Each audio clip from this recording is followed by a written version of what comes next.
겨울서점에 오신 것을 환영합니다. 저는 김겨울입니다.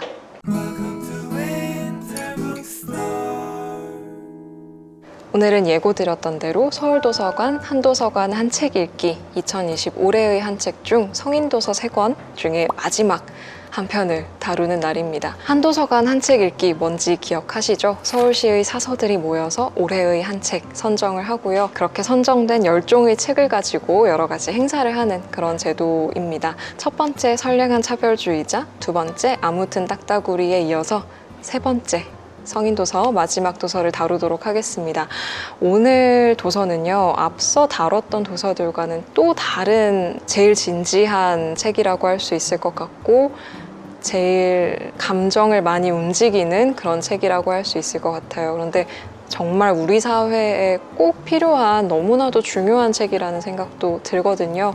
한번 같이 이야기 나눠보도록 하겠습니다. 오늘 마지막 책은요, 아동학대에 관한 뒤늦은 기록이라는 책입니다. 오늘 영상은 서울의 대표 도서관, 서울도서관의 제작비 지원을 받은 콘텐츠입니다. 제목에서 아실 수 있듯이 아동학대에 대한 책인데요. 이 책의 저자들은요, 한겨레 신문의 탐사보도 팀입니다. 총 5명의 기자들이 함께 탐사보도를 해서 그 내용을 책으로 엮었어요. 류익은, 이민택, 임지선, 최현준, 하어영 이렇게 5명의 기자들입니다. 이 5명의 기자들 중에 한 분만 이제 결혼을 안 하신 분이셨는데 그분이 아동학대에 대한 걸 하자라고 발제를 해서 다른 분들은 다 이제 결혼을 했는데 아이가 없거나 결혼을 했는데 정말 갓난 아기가 있거나 아니면 4살 된 아들이 있거나 뭐 2딸이 있거나 이런 이제 기자들이었던 거죠. 이분들이 이제 합심해서 우리나라 아동학대 그리고 아동학대로 죽는 아이들의 대해서 한번 조사를 탐사보도를 해보자라고 의기투합을 해서 나온 결과물입니다. 이 책은요, 프롤로그와 에필로그 그리고 에필로그에 붙이는 뭐 이야기랑 부록까지를 제외하고 챕터는 총 10챕터로 구성이 되어 있어요. 1장에서는요, 지훈이 살인사건 그 뒤 4년이라는 제목으로 아동학대 사건이 있었던 가정을 다시 찾아가서 취재를 시도를 했던 내용이 담겨 있습니다. 2장에서는요, 살아남은 아이들이라는 제목으로 학대로 죽었던 아동의 살아있는 형제 자매들의 삶을 들여다보는 그런 내용이 수록되어 있습니다. 3장 20살까지만이라도 살고 싶었던 아이들에서는요, 성인, 그러니까 뭐 하다못해 아동이 되기도 전에 영유아였던 상태에서 맞거나 버려지거나 동반자살이라는 이름으로 살해당한 그런 아동들을 다루고 있습니다. 4장에서는요, 9년 동안 방 안에 갇힌 아이, 미라가 돼 세상을 만나라는 제목으로요, 우리가 학대라고 인식하지 못하기도 하지만 사실은 굉장히 또 다른 끔찍한 학대의 형태인 방임을 주로 다루고 있고요. 5장에서는 피해자였던 가해자라는 제목으로 아동학대 또 가정폭력의 피해자가 다시 대물림을 해서 가해자가 되는 경우들을 취재한 내용을 담고 있습니다. 6장 막지 못한 연수의 죽음에서는요, 병원, 이웃의 목격, 응급실, 어린이집 등 여러 차례의 구조 신호에도 답하지 못한 이 어른들의 책임을 묻고 있고요. 7장 사그라든 25명의 SOS에서는요, 여긴 6장의 연장선상으로 구조 신호를 보냈지만 죽은 아이들, 또 구조 신호를 보내서 아동보호 전문기관의 개입이 시작되었음에도 불구하고 목숨을 잃은 아이들에 대해서 살펴봅니다. 8장 우리의 묵인과 무관심 속에 빚어지는 가정 내 아동학대 범죄에서는요, 6, 7장의 연장선상으로 어른들의 무관심과 외면 이런 것들이 아이들을 어떻게 죽이고 있는지를 지적을 하고 있고요.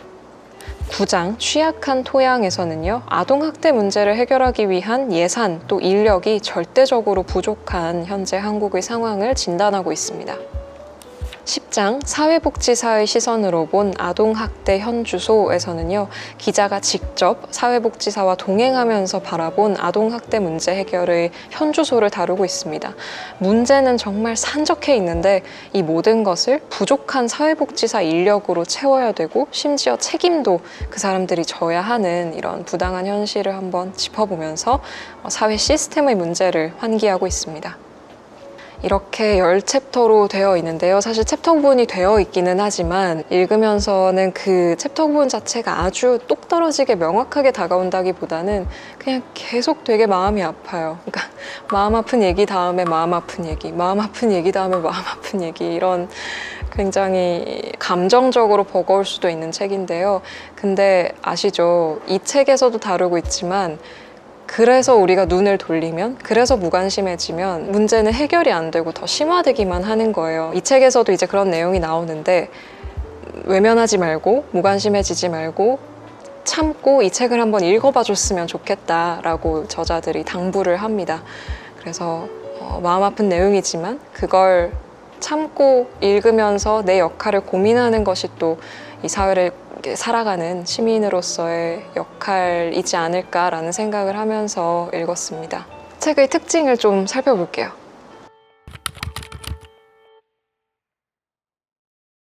일단 이 책은 말씀드렸듯이 탐사보도팀의 취재 내용을 담고 있기 때문에 정말 막 몸으로 뛴 취재 내용들이 담겨 있기도 하고요. 그리고 언론이 할 수 있는 일 중에 하나가 시스템의 개선 방안을 제시하는 그런 보도를 하는 일이잖아요. 이 책이 그런 일들을 또 수행을 해주고 있는데 지금까지는 미비했던 통계 같은 것들을 보정할 방안 같은 것을 제시를 하면서 본인들이 직접 통계를 내기도 해요.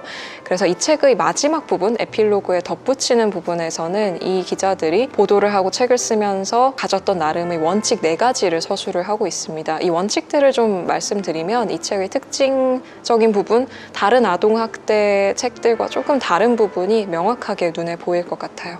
일단 첫 번째로는요. 최초로 아동학대 사망을 전수조사한 책이라고 합니다.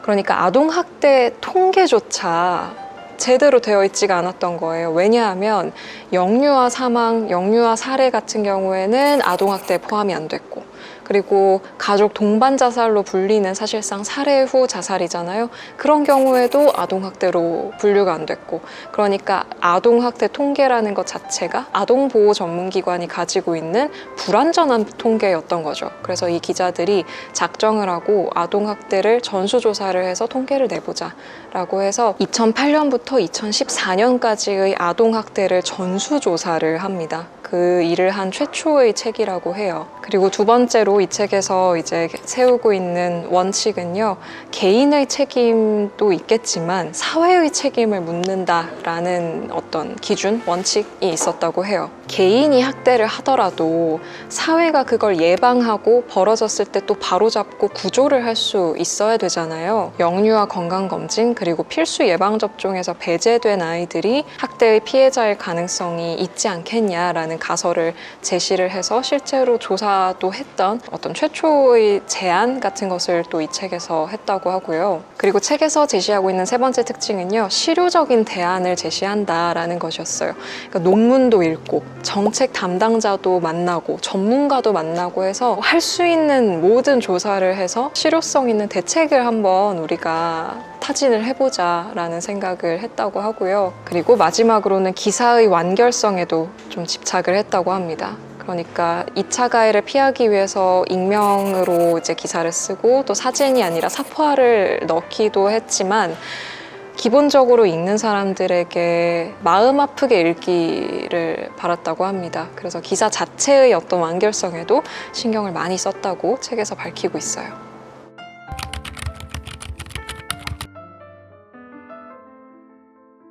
자, 그러면 이 책의 인상적인 내용들을 좀 낭독을 해드릴게요. 사실 들려드리고 싶은 부분도 정말 많았고 제가 표시를 해놓은 부분도 정말 많았어요. 그래서 이 부분 읽을까? 이 부분 읽을까? 막 그게 계속 바뀌었거든요. 그리고 읽으면서 눈물도 정말 많이 흘렸던 책이고, 그래서 고민을 하다가 그냥 마음 아픈 부분을 읽는 게 아니라 같이 생각해보면 좋을 부분을 읽자라는 이제 결론에 도달을 해서요.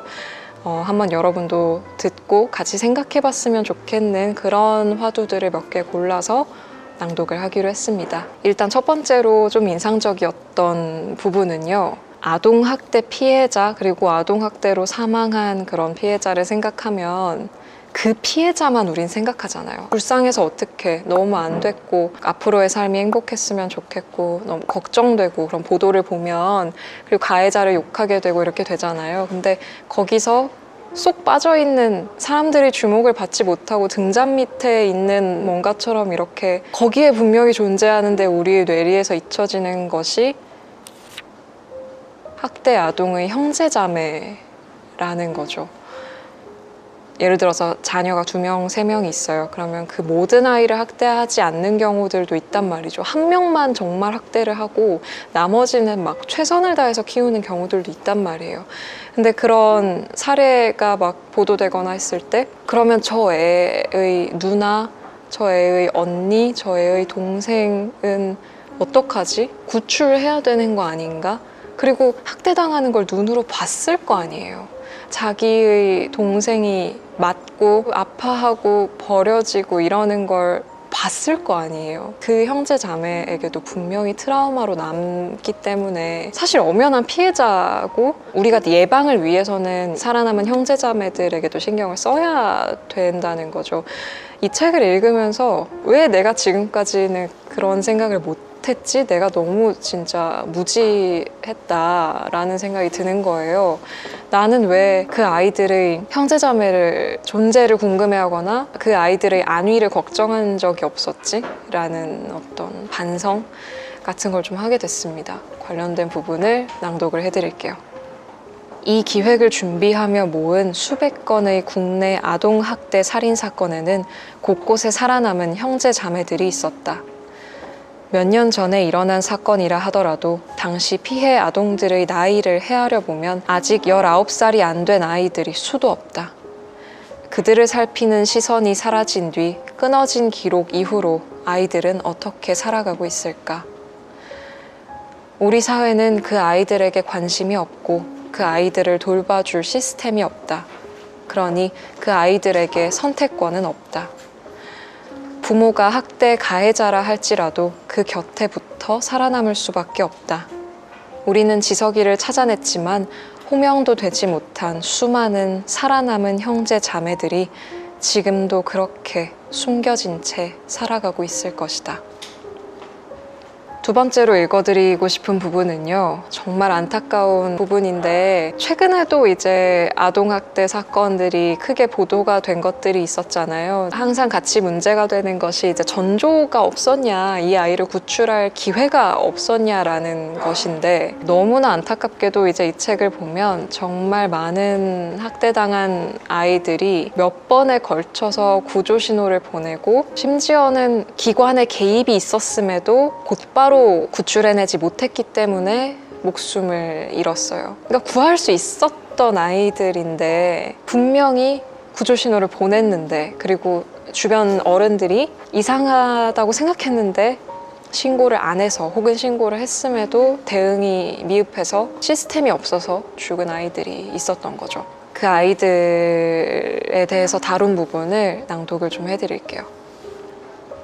아빠가 피운 번개탄 연기에 갑자기 숨진 준영이처럼 22일밖에 버티지 못한 경우도 있었다. 준영이가 세상을 뜨기 한 달 전, 신고를 받은 아동보호 전문기관은 준영이를 격리하기 위해 나섰다. 준영이 엄마는 친권 소송을 준비했고 친권 문제로 고소장을 발송하기도 했다. 하지만 늦었다.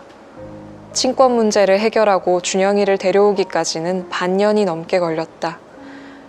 어른들이 때를 미루는 사이 준영이 아빠는 준영이가 자는 방에 번개탄을 피웠고 준영이는 그렇게 세상을 등졌다.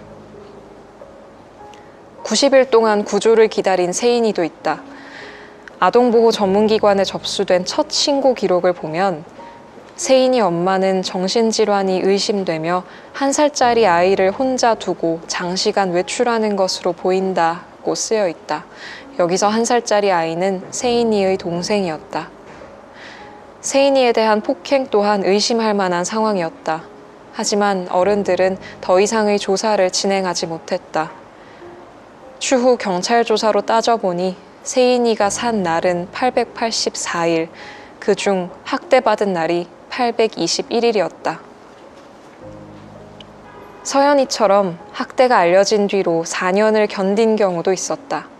서연이의 경우 어린이집, 유치원 등에서 복수의 교사들이 몸의 상처를 발견했다. 특히 다리에 유난히 상처가 많았다. 한 유치원 교사가 더 이상 묵과할 수 없는 큰 상처라고 말할 정도의 큰 멍으로 신고를 한 것은 폭행의 흔적이 발견되기 시작한 지 2달이 지나서였다. 아동보호 전문기관이 개입했고 부모와의 상담도 이뤄졌다. 하지만 이 또한 2달 만에 서연이 가족이 이사가면서 중단됐다. 그리고 10개월 뒤 서연이는 갈비뼈 16개를 부러뜨린 새엄마를 향해 소풍 가고 싶어요 라는 말을 남기고 숨졌다. 민지에게 가해지는 쇠몽둥이질을 본 어른만 해도 둘이다. 지원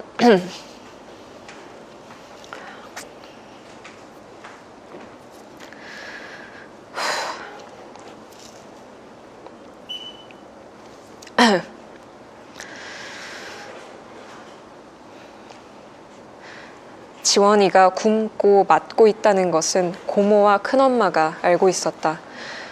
연수의 몸에서 멍을 본 어른들만 최소한 5이다. 서연이도 마찬가지다. 이웃만 아니라 어린이집 교사, 동네 피아노 학원 선생님, 병원 의사 등 10수명의 어른들이 서연이의 멍을 보고 지나쳤다.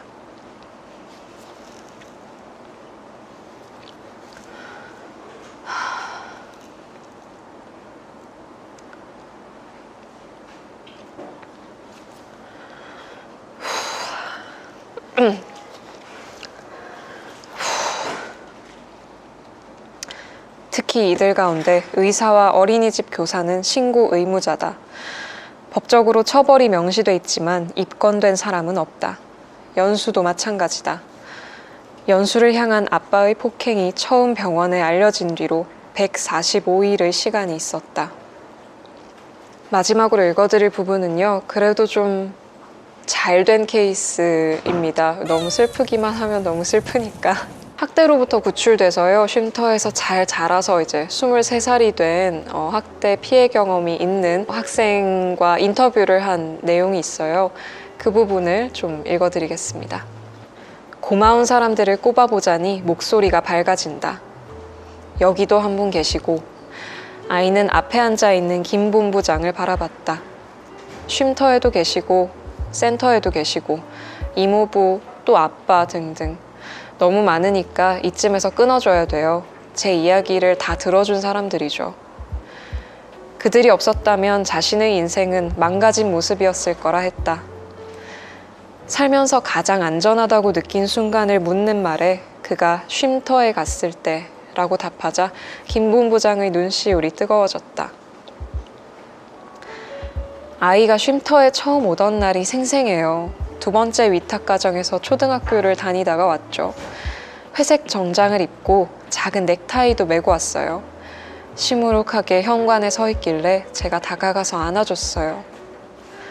어제 일처럼 김 본부장은 아이 옷 색깔까지 기억하고 있었다.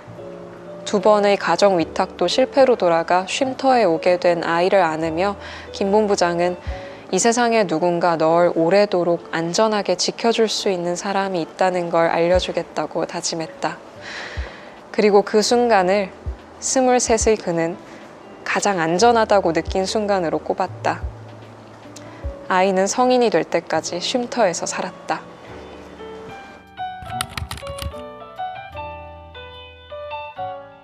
자, 그러면 책에 대한 저희 감상 간단하게 3가지 정도로 정리해 보도록 하겠습니다. 뭐 3가지로 나누는 게 의미가 있을지 잘 모르겠어요. 좀 연결된 감상이기는 한데요. 그런 생각을 자주 하는데 우리나라가 저출생을 가지고 뭐라고 할 자격이 있나? 라는 생각을 종종 하게 되더라고요. 아이 하나를 키우려면 온 마을이 필요하다라는 너무 유명한 말이 있잖아요. 그런데 우리는 그 말을 지키기가 참 어려운 환경이 여러 가지 있는 것 같다라는 생각이 들어요. 아이들은 원래 시끄럽고 애는 원래 울잖아요. 그게 애잖아요. 애들은 원래 그런 건데 애기가 울면 막 민폐 취급을 하고 불필요한 곳에서 굳이 노키즈존을 해서 아이들의 경험을 배제하고 기껏 태어났는데 학대를 당하는 아이들을 구조를 빠르게 할 수 있는 시스템도 갖춰져 있지 못하고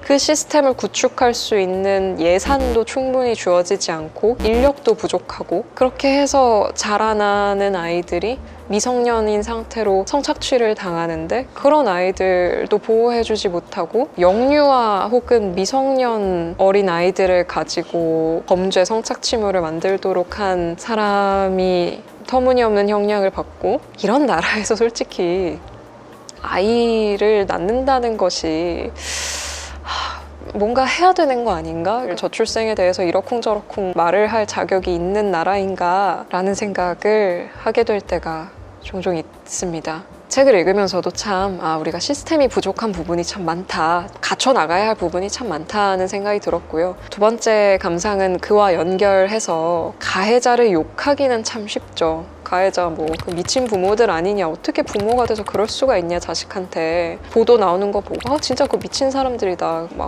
벌 받아야 된다, 감옥에 넣어야 된다 말하는 거 너무 쉽죠. 욕하는 거 너무 쉬운데 사실 그들이 왜 그런 일을 저지를 수 있었는가를 살펴보는 게 굉장히 중요한 일이잖아요. 아동학대를 하더라도 그것을 저지하고 거기로부터 아이들을 구출하고 더 나아가서 그들이 그런 학대 상황에 이르지 않도록 예방하는 그런 사회적 시스템을 어떻게 구축할 것인가를 고민하는 것이 굉장히 중요한 사회적인 과제가 될 텐데, 책을 읽으면서 확실히 이 책의 아까 특징 말씀드렸듯이 이제 가해자에 대한 비난이나 고발에만 그치지 않고 실효적인 대책을 고민을 했다라는 부분이 있었잖아요.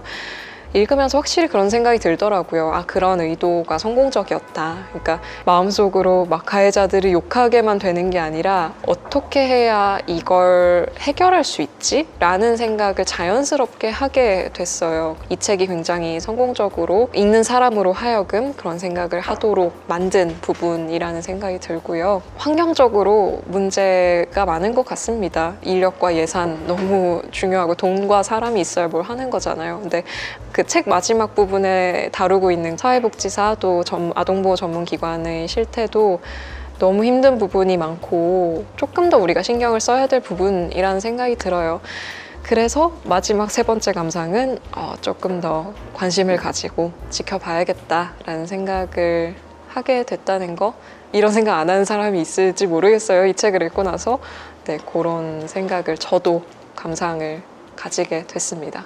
자, 책에 대한 이야기 마무리를 하면서요. 이 책의 한 부분을 낭독을 해드리면서 끝마치려고 합니다. 읽어드릴 부분은 이 책의 에필로그에 수록되어 있는 부분이에요. 어린 왕자의 글귀를 가져와서 하는 이야기인데요. 간단하게 읽어드릴게요. 1880년대부터 아동보호 의무를 법으로 규정했던 영국은 2000년 초 9살 소녀 빅토리아 클린비가 아동학대로 숨지자 충격에 빠졌습니다. 영국 정부는 2년에 걸쳐 클린비의 삶, 학대 경위, 보호 복지체제의 허점, 대안 등을 조사해 400쪽이 넘는 보고서를 발간했습니다. 아동학대 사망 보고서의 전범으로 평가받는 클린비 보고서입니다. 보고서의 목차 바로 앞쪽에는 노란색 머리끈으로 검은 머리를 단정하게 따아 올린 채 웃고 있는 빅토리아 클린비의 사진이 있습니다. 사진 아래 글귀가 시선을 사로잡습니다. 아픈 기억을 기록하는 일만으로 큰 슬픔에 괴로웠다. 그를 묘사하려고 한다면 그건 내가 그를 잊지 않기 위함이다.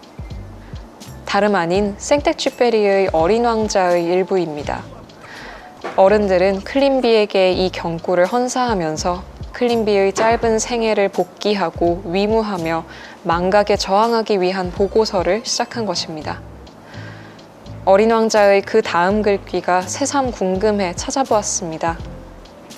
친구를 잊는다는 것은 슬픈 일이다.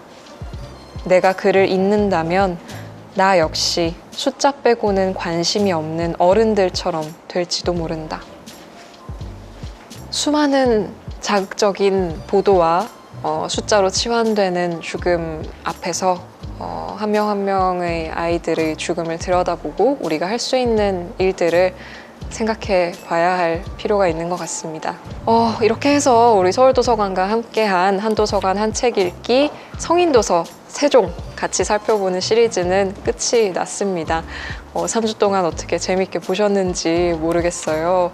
나름대로 선정된 책들을 좀 잘 여러분이 좀 생각해 볼 만한, 토론도 해볼 만한 그런 거리들을 얻어가실 수 있게끔 구성을 해보려고 노력을 했는데요. 여러분께 충분한 좀 전달이 되었기를 바랍니다. 자, 그러면 오늘 영상은, 그리고 한도서관 한 책 읽기 시리즈는 여기서 마무리를 하도록 하겠습니다. 오늘도 와주셔서 감사합니다. 우리는 다음 영상에서 만나요. 또 오세요. 안녕.